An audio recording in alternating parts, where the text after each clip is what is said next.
Good day, good day, good day. It's the weekend after the Super Bowl. A Super Bowl that everybody thought was going to be close. Welcome to the Regular Guys Podcast. I'm your host, Mike, and we're talking a little Super Bowl, but the rest is all season. And this is where champions are made. So the Super Bowl is done. Congrats to the champs. They earned it. That's the last time we're living in the past today. Now the league flips instant into roster chest, cap, contract, coaches, QB carousels, trades, drafts, and more. The offseason is officially kicking off. That is going to lead into the new league year in March. But before then, we got a lot to talk about, especially with the up and coming free agents, the up and coming draft, the up and coming combine, and several others things that is supposed to take place around the league. That's new rule changes, new branding from certain teams. Um, just a lot going on, especially after the Super Bowl. So let's jump into it. So next week, February the 17th through the March the 3rd, is when teams can start using franchise tags and transitional track. I think you may see probably, I'm gonna go with about 8 teams that may use a franchise tag. I think a lot of them is not going to want to pay that kind of money to tag somebody, especially knowing that they could possibly use them on the open market. So if a lot of you don't know how the franchise work, the franchise tag works this way. If you tag a person at roughly, it just depends on the position, between 20 or so, 25, 30 million, and then another team comes in and go a little bit higher, you have a choice. You can match that offer, or you can then take the two first round picks that you will get and then draft. So you will get one this year and one next year. Some teams are willing to take that chance. Some teams aren't. And then it goes by salary cap and a lot of bunch of other things. But I think with the cap going up close to $100 million, I think a lot of teams is going to think about doing a lot of the franchise tag. You might see more transitional tags this year do franchise. They got to I think July 17th to work out a big deal. Now, in that time frame, you got the combine, which is February the 23rd through March the 2nd. Then you got the legal tampering period. Um, the legal tampering period is March the 9th, going into the new league. So that is going to be an interesting time. So once that new league year kick in, that means all deals are final. At least we think, because we have had last year and the year before that where teams had a deal with a player and that player turned around and switched up on it. So with that being said, I want to see how many teams are going to sign their players this year and how many teams are going to elect to not spend that money during the legal tampering time because it's a race. And some players use it as leverage where they can say, hey, this team is giving me this, but this team is giving me this. So the contract that I just signed, I'm gonna make it null and void. And I think that's something that is definitely going to be looked at, especially with these new GMs and these new coaches that are out here.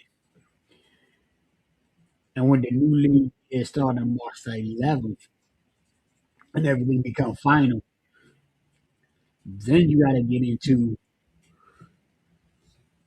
what tier two of the of the free agents. Then the people ready for the draft.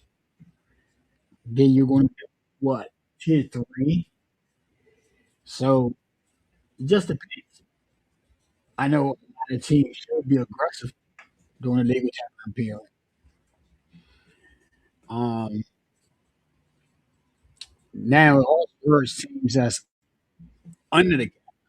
I mean, that's over the cap. You got, um, I think it's 5 teams that is over the cap. With Kansas City being with 54 million over the cap. And this is when they have to use certain teams or certain player contract, use that player's contract to help get above the cap. A lot of restructuring, a lot of money management, basically. So it's going to be real interesting. The tags tell you who we really value. The combine equal medical, interviews, board changes more than fan realize. And the tampering window deals must be done before the official ink.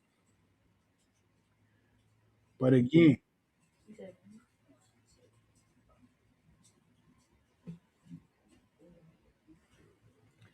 but again, when it comes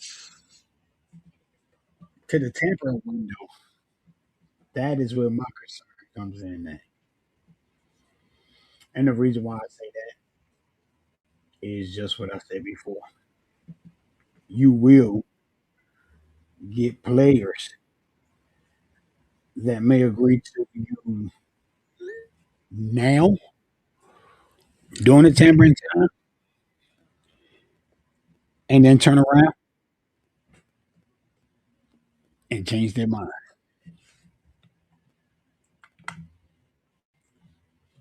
So I want to get into that more in depth and get into it where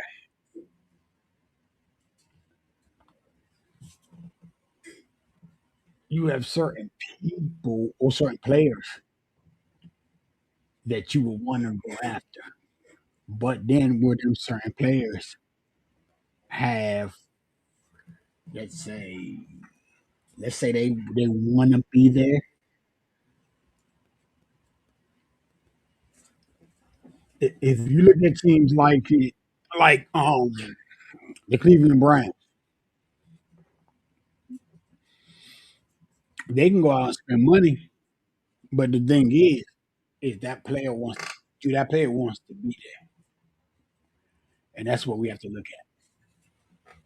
That's where the leverage come in for players. So Cleveland could give somebody 30 million, and then they can go somewhere else to a contender and make 40 million.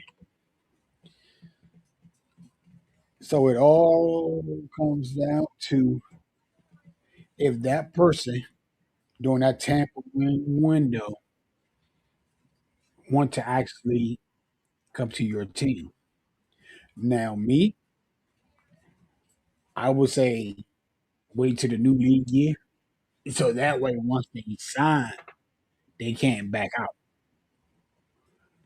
So March the 11th is when I will be going heavy, not March the 9th, not March the 10th, March the 11th, because when you go heavy March the 11th and you go heavy March the 12th, you don't have to worry about anything because they're locked in. During the tampering period, they really aren't. Yeah. So in the past 2 years, you got to look at what you have seen. You have to look at the player that has turned their has changed their minds really during the tampering period. So March the 9th and the 10th guaranteed that you're going to get your players during the legal tampering time. So that's why I said March the 11th, when the new league year officially starts, is when your free agency should start. And I tell people all the time, you may see something out there that looks good and say, hey, let's go get this player, let's go get that player. But that player is actually leveraging the team to go to another team. If you look at Seattle, it was players that was with Seattle that was originally signed to other teams. But during the tampering period, they changed and went to Seattle. So again, you got the franchise tag, transitional tag window starting next week, which is February the 17th through March the 3rd. Then you got the combine from the 23rd through March the 2nd. But then you also have the legal tampering period from March the 9th to March the 11th, with the new league year starting March the 11th. And the thing is,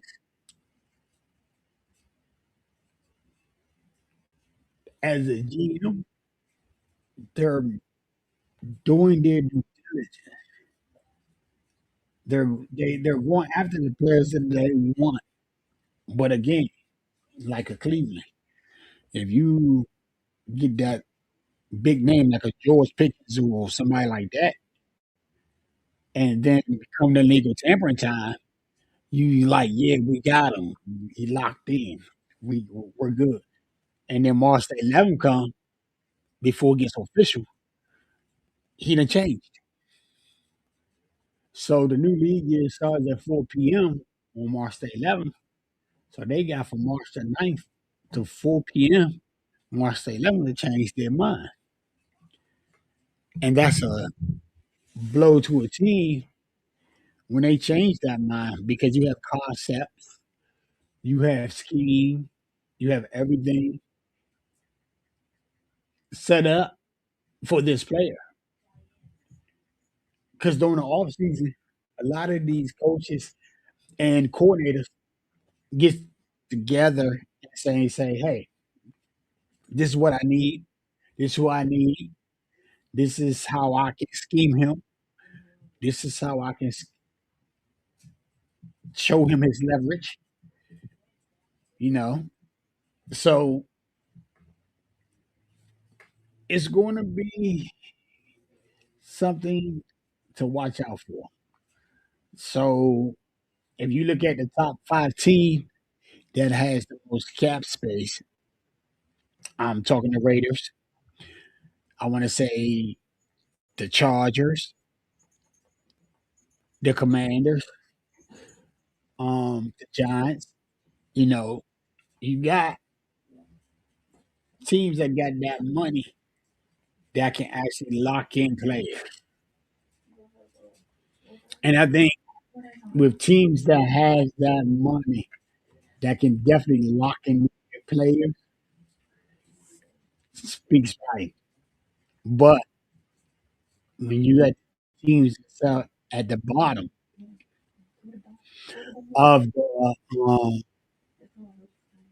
over the salary, then it's a totally different thing because, like I said, Kansas City is 54 million over the cap. It's 54 million over, and being 54 million over the cap, that basically hurts them and seeing what they can do. But I think also you're going to have them using Patrick Mahomes' contract to actually try to get up underneath the cap. N-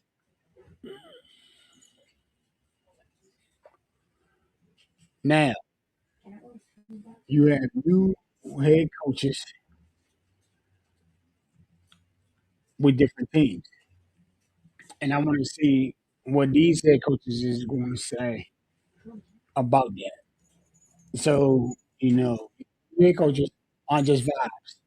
They rewrite identity, pace, personnel, aggression on fourth downs, and who they prioritize in free agency. So let's go with the lead coaching and the GM tracking and shows more movement across multiple teams. The coordinated carousel basically is done in Nashville. But I also think with these concepts that's going to come in and these schemes that's going to come in, we're going to see really what happens. My guest host is on here, William Young. I want to get with you about what I was just talking about. So we got some dates, key dates, and I want to get your input on these key dates.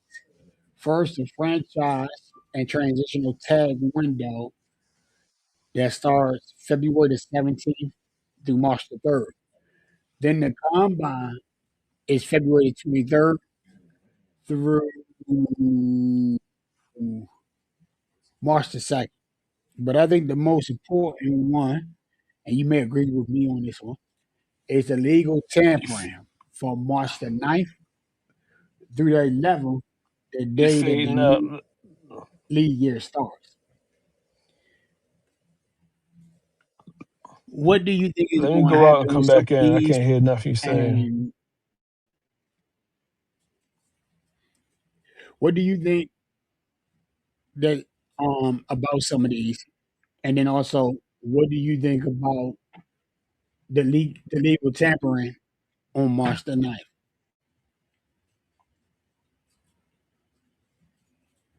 Okay, he was having technical difficulty. All right.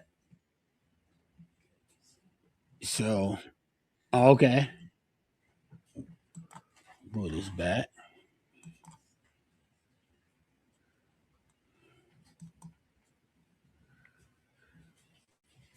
Alrighty. So he's back on here. Um, he's just not in the host. Should have been invited.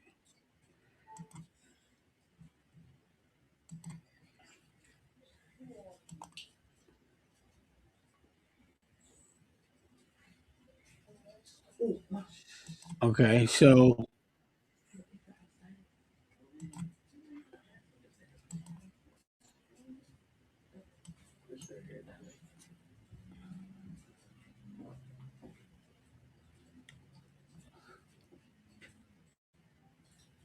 oh, maybe hold on.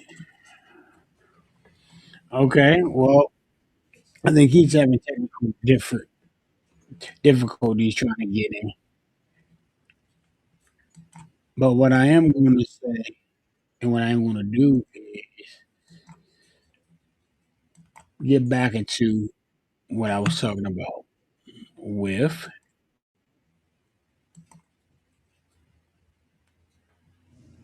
the coaching. All right, so okay, we got you back. Can you hear me now? Okay. Yes, I can hear you. All right. Okay, cool. So what I was asking you was, we got three major dates coming up, and I, I want your feedback on these dates and or what's going to be happening during this time. So the franchise tag and transitional tag window starts February the 17th through March the 3rd. Okay. Okay. And then you got the combine that's February the 23rd through March the 2nd. And then you got the legal tampering period that's March the 9th through the 11th. Now, March the 11th start at 4 p.m. starts the new league year. As we have seen with the legal tampering, things happen. Before I get back into that, I just want to get your take or your input on these days and what you think may happen. I think you fade out as far as on a franchise tag. Yes, on a franchise tag and the transitional tag, what you think? Who do you think may get franchise? I'm gonna start with your team. Who do you think may get franchise, and who you think may say, okay, we may transition tag this person. Now, remind you, if they franchise somebody and another team matches that franchise, they do get two first round picks. Right. Yeah. I So what do say you think may happen? I think they may use the franchise tag on Linderbaum. Cause he's the cornerstone of the offense. Tyler Linderbaum. He solidified huh? Okay. No, go ahead. He solidifies the middle of that offense. And to bring somebody in, it's like starting all over again. And Right.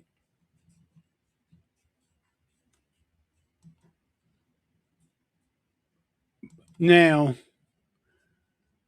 now my thing on that is this. Do you think that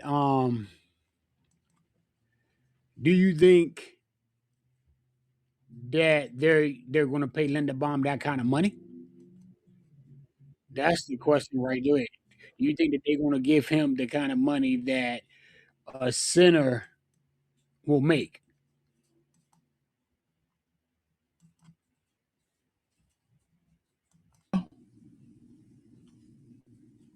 Do you think that they're gonna pay Linderbaum that kind of money? I'm sorry. Um, what's the franchise tag for Linderbaum? Um If I'm correct, I think it's around 24, 25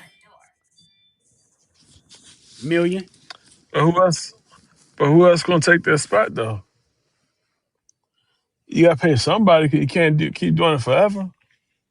'Cause every time if Yeah, you that's don't pay true. a man, you pay a man. You go on the draft trying to find a center, and that's another problem that they may have to address in the offseason. Yeah, or they may look into free agency and try to see if they can get one cheaper, or they could look into the draft to try to see if they can get one cheaper. That's the other thing that you got to look at as What's well. I do but what's the think old that saying? I do You buy cheap, you get cheap. if it ain't fixing- yeah, that's true. That's true. You buy cheap, you get cheap. That is true.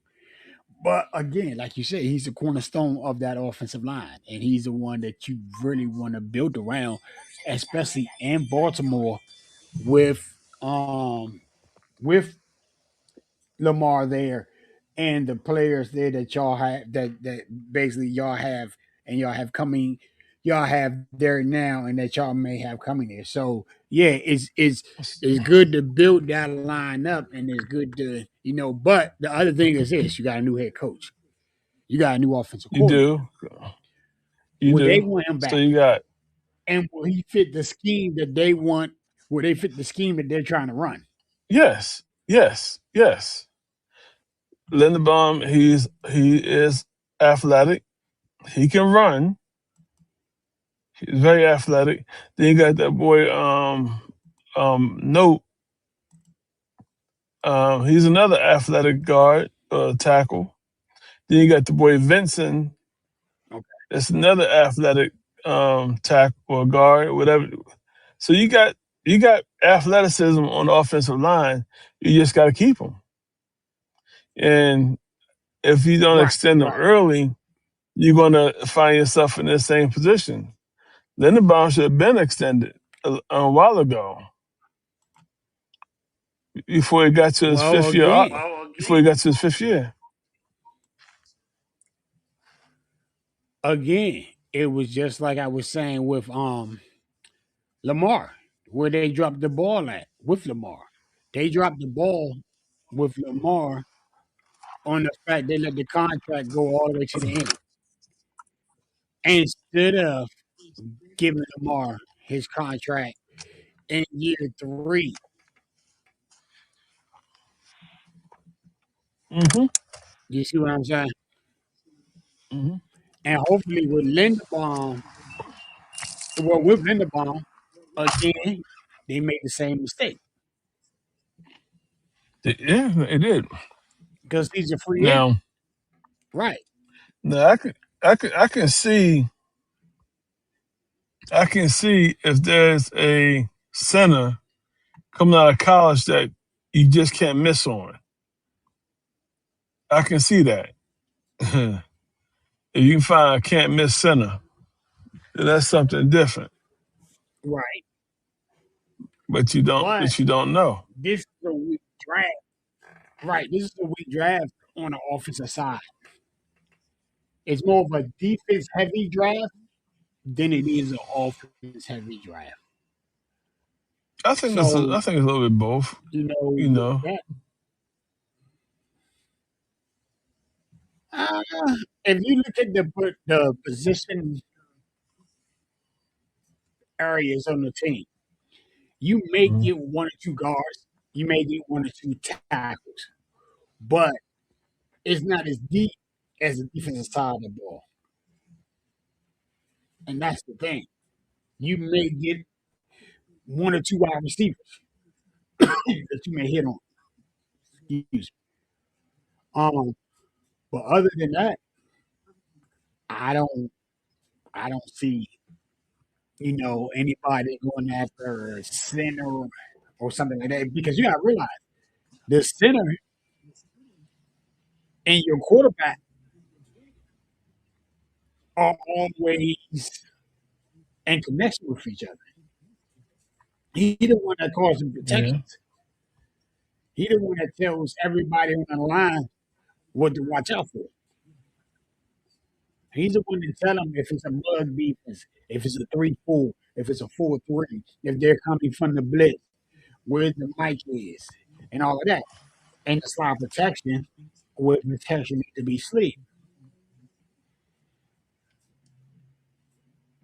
So Yeah, again, you really need, especially somebody that young, you really need that him there.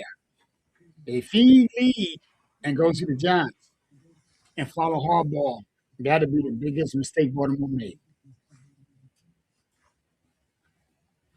Because now you're really completely starting over, which means that if you're going to do that, you might as well just gut the team. well, the only way I can see that working if they already have a person in mind that they know is a can't miss center. Right. That's the only way. And I agree. I So agree. it's like right tackle for Lele. He may get replaced, or they may fix him because maybe the offensive line coach that was there wasn't doing a great job of showing them. Right. You don't know. So it's a for me. It's Yeah. a wait and see. It's a wait and see. 'Cause I know we Right. got Buffalo again on the That's schedule what this all of upcoming year. y'all gonna probably have Buffalo on the schedule every year. Yeah, And I think maybe. that game in Buffalo ain't.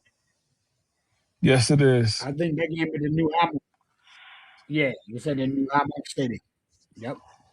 Yeah. So, you know, now you got new head coaches on just vibes. They rewrite identity, pace, personnel, aggression on fourth down, and who they prioritize and free. Now with agency coming up, that means that we're going to see a lot of teams being aggressive, but it's also going to the legal tampering period, and that's what I wanted to jump on with you on that because you remember the past 2 years, teams that thought that they had their guy during the legal tampering period, they signed, and then before years became finalized, they jumped to other teams. Hmm. What's your take on that? It's legal and tampering all Me year round. personally, yeah, that's true. But me, So, I would say this: I'm a GM. I'm gonna come in with a different strategy. I'm gonna come in with a strategy where at 4 p.m. when the league year start, that's when I'm going to attack the free agency market. The reason why I say that mhm. is this: once they agree to terms, that contract cannot be voided. So if I got you, I Right. got you. Unlike March the 9th up until the 4 p.m. on March the 11th. Because at 3:59, somebody can say, "Nah, I'm backing out." Right. So yeah, so if I'm a GM, I'm changing the game. I ain't going to sit up here and at 4 p.m. on March the 11th, I'm going ham Yeah. because I don't even trust it. If I do it on March the 10th or March the 11th, and they, yeah, I'm gonna sign with you, and the next thing you know, another team since a pen throws 5, 6, 7, 8, 4, $9 million, and what you're paying them by the time you counter the new league year to So start, can I and then what? change subjects real quick? So Yeah.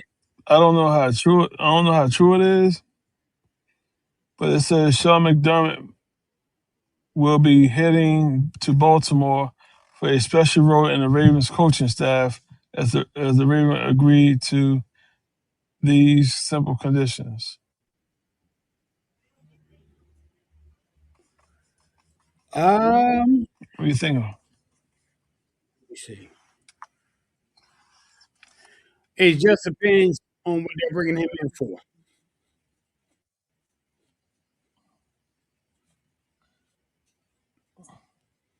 That's what you got to look at. What did they bring him in for? Well, but that was probably no. That's no. That's doesn't say as long as you know. Yeah, I'm looking right now. You don't I see don't see nothing like nothing on that. NFL.com. Yeah, and I think Shaman is going to take a year off until he Well, gets they said himself in McDermott may replace Spagnola in Kansas City.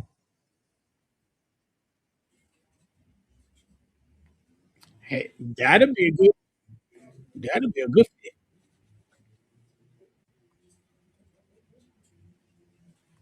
Mm. That would definitely be a good fit.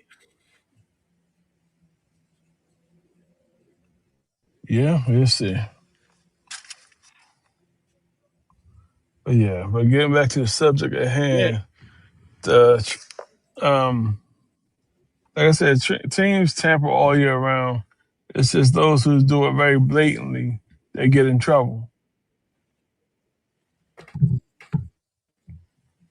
yeah, that is true.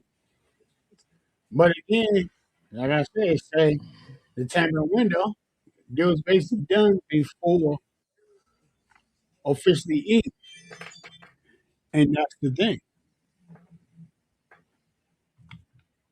Mm. Yeah, we'll see. Yeah, and so we going to see what movement is going to happen.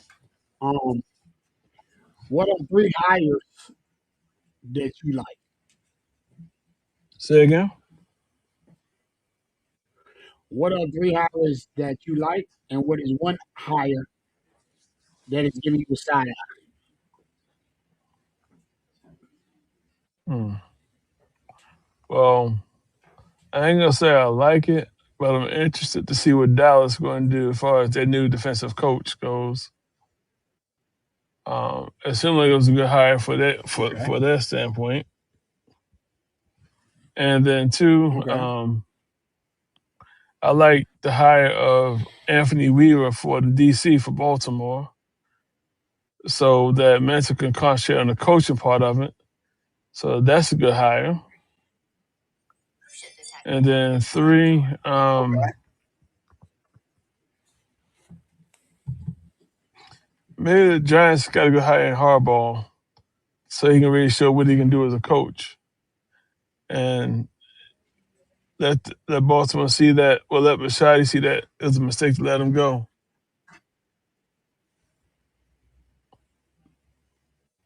Okay. Those are three hires. Now, okay, what is the one at your side Huh? that you saying? Why did they hire this guy? Which one? Which one are you side eyeing? Like my side eye Um, one mhm, is Joe Burrow mm, in Buffalo. mm. As a DC? No, as the offensive coordinator. Joe Brady. I'm sorry, Joe Brady. That's the one I'm side Uh, eyeing. mm. To me, that You, was a you, you talk bad about, promotion. well, you talking about regressing? Yeah, There you go. I'm not going to There you say go, right there. regressing. I'm just going to say Um, Is he really a head coach that can call plays? I don't think he is. Well, it's the Now, fear of the unknown. So that's true. Now, my three hires that I like, okay. One, Harbaugh to the Giants. And the reason why I like that hire is because now I can see, or now we can see what Harbaugh can do with a talented roster. They got wide receiver. They got a running back. They got a tight end. They got a hell of a defense. Now, him going to New York is really going to make or break him. well, on And, that note, and it's going to go ahead. it starts with Jackson Dart. Is he going to listen?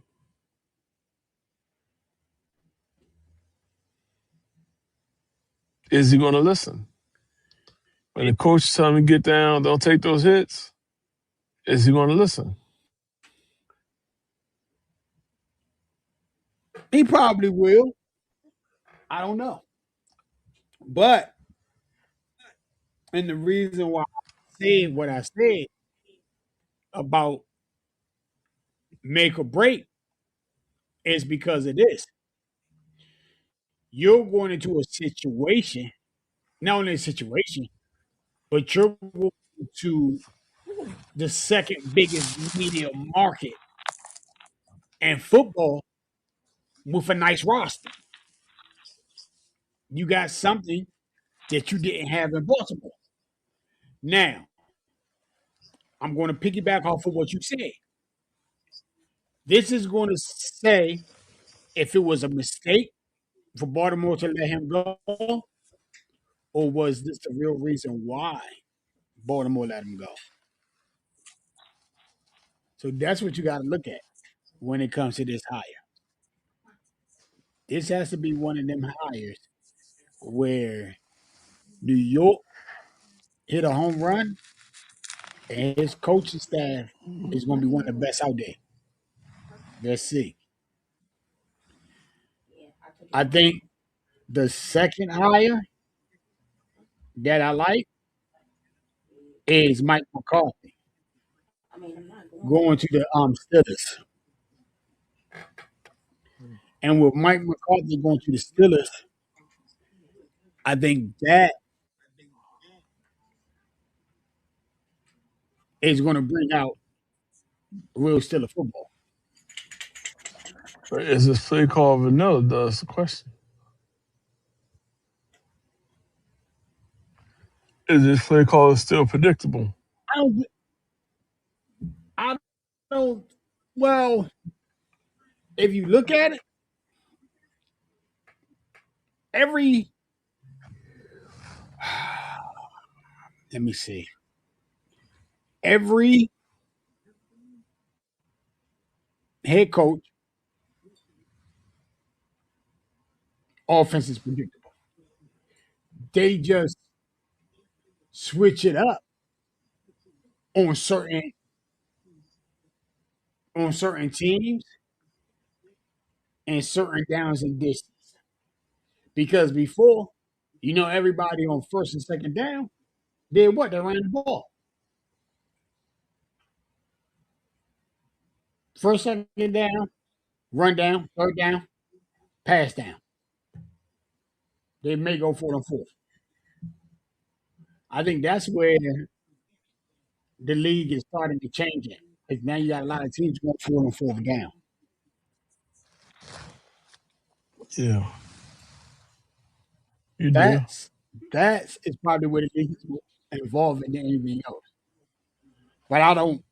I'm not going to say his offense is predictable. I think his offense is simple. Isn't that the same thing as predictable? Simple. You got Hey, I can go with Andy Reid. His offense is simple, but he got the quarterback that make it unpredictable, and that's what they Pittsburgh has to do. They have to get the quarterback to make it unpredictable. So you think Pittsburgh's gonna move on from Will Howard? No, I think Mike McCarthy is going to go into camp with Will Howard, and I'm gonna say maybe a Kirk Cousins. What you Mm, do is let them get into a quarterback competition, and then go from there. But they do need to get a bridge quarterback that is going to bridge him yeah, and that is going to teach him how to play the role. they Because was Will talking about Howard that. is a heck of a talent. Man, he's a heck of a talent.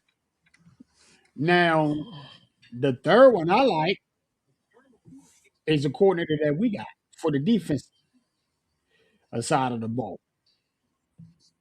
I think he's going to bring a lot of the Mike Zimmer, Brian Flores, and the other coordinators that he coached under.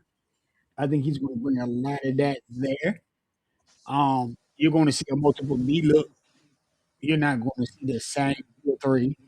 You're not going to see the same 3-4. You're going to see this cover three, cover two, cover. You're not going to see all of that. Hmm. What you're going to see is a coach putting players in position to win, to leverage, win. And I think that's what made them want to hire him. So them the three that I'm looking at. And like I said, my one that I'm signing is Buck. I really don't want that promotion. They should have brought somebody else in.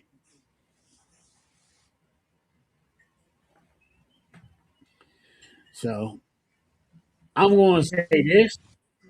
I'm going to jump into free agency.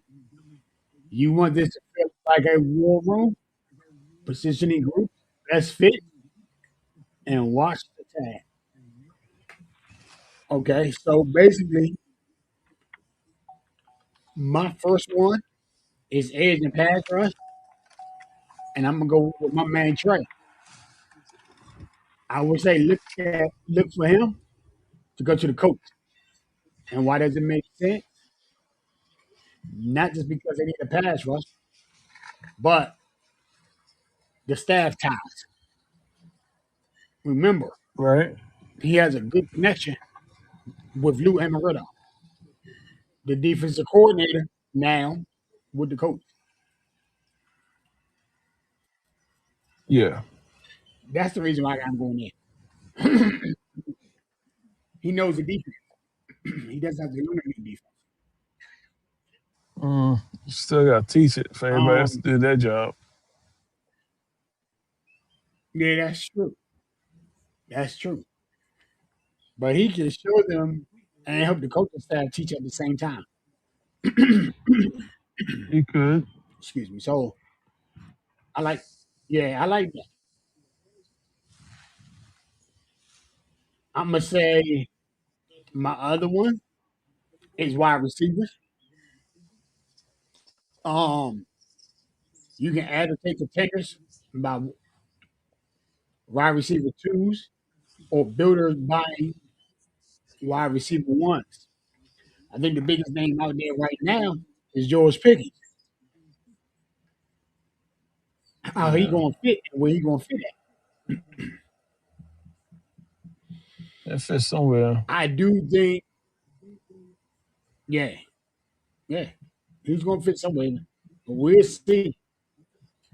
Um, I'm gonna go tight end.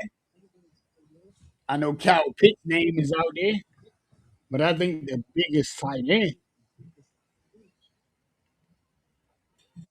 that's gonna make the most money is y'all boy. I said like it. Oh, I think likely oh is yeah, going to be the one. absolutely. Yeah, I think likely is going to make way more money than Cal Pitt, and I think he's going to be put in the right situation. Yeah, Yeah, man, I do think that the running back market. Got to see how that looks. There's always public ranking chatter around several premier backs potentially hitting the market. Um, that's the question. Which one is good that is worth saying, hey, we're going to right. spend money on this guy or right? Just as interior O line and offensive tackles, where you won't put a lot of them at. So we'll see. Yeah, the tag window timing and candidates are already laid out by major outlets. The tag list tells you which free agents are real and which are fake free agents. So I'm gonna tell you a name to watch for, and this is why they calling it QB trade chaos. So PFF trade candidate lists explicit frames and debuts.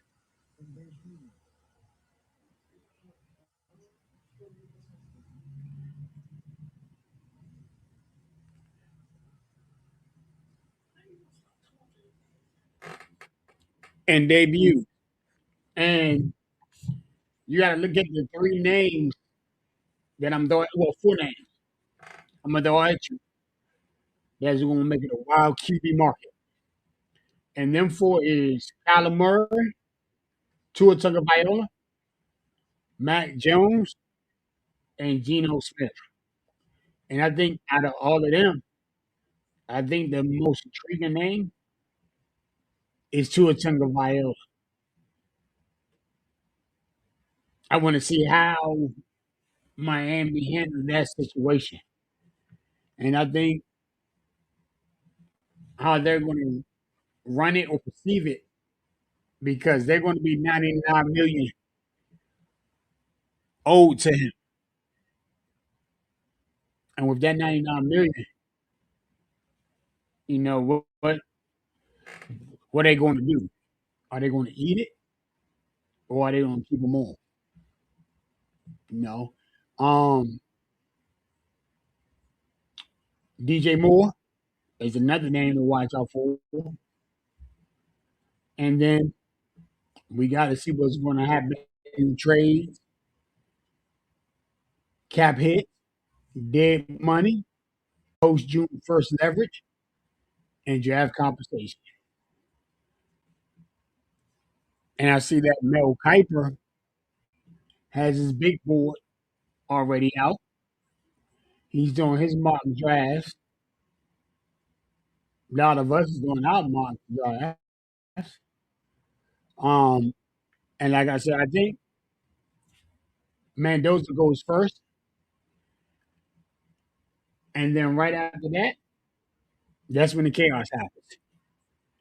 I think with the QB going first, and then everybody else going second and third and fourth and fifth, and sixth and seventh, that's when the draft really takes shape. And I think that's when we're going to see what teams are really made of. If some going to come up and trade, if some going to drop back, if some going to stay where they are, depending on who's on the board. I do have a lot of teams that's going to come from the back up, especially with, I'm going to say, after pick two, I think pick three, pick four, pick five, pick six, pick seven is going to get a lot of phone calls because people is going to want to move back. So we're going to see. We're gonna see how this plays out. Um, do I think the draft board is going to be accurate? No, because I think a lot of teams that is going to want to. I think a lot of them is going to get best available and not going after a want. They're going to go after a need. They're going to go after what's best available. They're going to go after what they think can make their team better. You can hit once all day long, but your need is hard. Now, the only way I see that need panning out is if they go into what is the biggest free agent market that we have seen in a long time because it's deep everywhere. And we haven't seen a free agency like this in God knows how long. But I do think that it's going to be good. It's going to be interesting. And this offseason is going to be interesting. And I also want to see what rule changes that they're going to implement this year. I heard one about the replay. And to me, I think they need to go back to instant replay like they had it before, where a coach could challenge any call. Any call, any play could be challenged. A lot of the stuff that we seen last season, I hope we don't see this season. A lot of the bogus calls, a lot of the stuff that shouldn't have been called was being called. And I think that if you're going to change the rules, change it for the best. But if you're going to change the rules and just change it where coaches doesn't have that much power to do what they're going to do, I think they need to go ahead and get rid of it. I think the other thing that they've been talking about that I like that they want to add instead of the kickoff because they saying it's not really getting a run back or anything like that is that 4th and 15. That's huge. That 4th and 15 can determine a lot. If it's overtime, it can determine a lot. I think in overtime and how you eliminate the ties is what you do, and that is 4th and 15. I say you give a team 4th and 15 from their 20, and they got to drive downfield. If they don't make it, the ball is on the other team's other side, and they just keep the field goal to win the game. That builds up excitement, and I think that's what they need.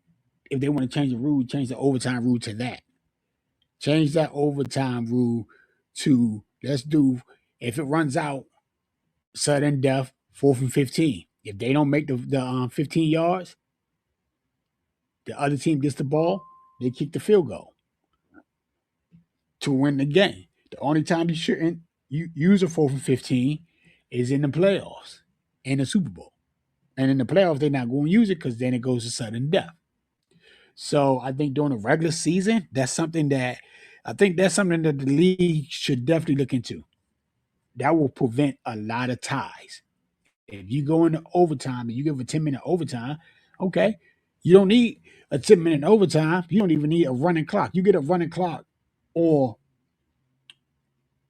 a overtime period, a fourth quarter period, if they make the so if they get the first down, then yeah, run the clock. 10 minutes from there, they start from the 30, boom, boom, boom, boom, boom, boom, boom. But or the 35, wherever. But if it's 4th and 15 and they don't make that 15 yards and the other team gets it right there on the other side, field goal, game over. You ain't got to worry about a running clock. You ain't got to worry about overtime. So I think that's something that they need to look into on overtime. Stop making the ties because the ties hurts in playoff positioning, and that's how you eliminate the ties. You eliminate it that way with the 4th and 15. If you can eliminate it that way with the 4th and 15, then you're definitely, definitely, definitely good. But that's how That's our show for today. From tags to tampering to trades to the draft, we're tracking every move. This offseason will reshape 2026 faster than people think. I want to thank everybody for listening. I want to thank everybody. I want to thank Will for coming on and enjoy y'all Valentine's. See y'all next weekend. Same back station, same back channel.